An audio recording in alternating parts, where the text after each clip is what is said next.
গীতার জ্ঞানদাতা যে শ্রীকৃষ্ণের ভেতরে প্রবেশ করে কথা বলছেন, সে হলো ব্রহ্ম, খরপুরুষ। সে নিজের বিষয়ে বলছে, মানে সে নিজের বিষয়ে বলছে যে, "ও হে অর্জুন, তোমার এবং আমার অনেকবার জন্ম হয়েছে, তুমি জানো না, কিন্তু আমি জানি। আমার কর্ম এবং জন্ম হলো অলৌকিক, হলো দিব্য।"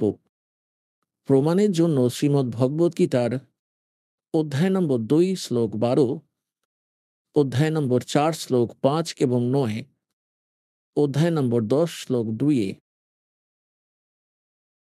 এই গীতা জ্ঞানদাতা স্বয়ং বলেছেন যে, আমারও জন্ম মৃত্যু হয়ে থাকে, আর আমার উপাসক যারা, তাদেরও জন্ম মৃত্যু হয়, আর তোমাদেরও হয়ে থাকে।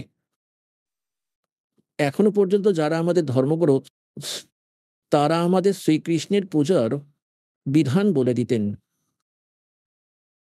তাহলে যদি আমরা এটা মেনেও চলি যে শ্রীমদ্ ভগবদ গীতার জ্ঞান শ্রীকৃষ্ণজি নিজেই বলেছেন, কিন্তু সত্যিটা তো দাস আপনাদেরকে বলেই দিয়েছে যে শ্রীকৃষ্ণের ভিতরে এই খরপুরুষ অর্থাৎ কাল জ্যোতিস্বরূপী নিরঞ্জন, যাকে যোগীরা ব্রহ্ম বলে থাকেন, ঋষিরা যাকে ব্রহ্ম বলে থাকেন, তিনিই বলছেন।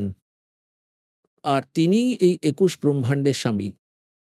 আর শ্রীকৃষ্ণ শ্রী বিষ্ণুর অবতার ছিলেন। শ্রী বিষ্ণুই বলো বা শ্রীকৃষ্ণই বলো, তিনি শুধুমাত্র একটি ব্রহ্মাণ্ডের ৩ লোকের উপরে, পৃথিবী লোক, স্বর্গলোক এবং পাতাল লোক, এই ৩ লোকের উপরে শুধুমাত্র একটি বিভাগের প্রভু আছেন, স্বামী আছেন।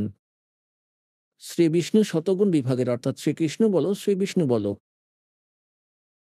আর ব্রহ্মাজি রজগুণ বিভাগের মন্ত্রী মনে করো, সাহেব মনে করো, মালিক মনে করো, ক্ষুধা মনে করো। আর শ্রী শঙ্করজি যিনি আছেন, তিনি তমোগুণ বিভাগের স্বামী ভাবো, প্রভু ভাবো। এনারা কেবল এতটারই মালিক।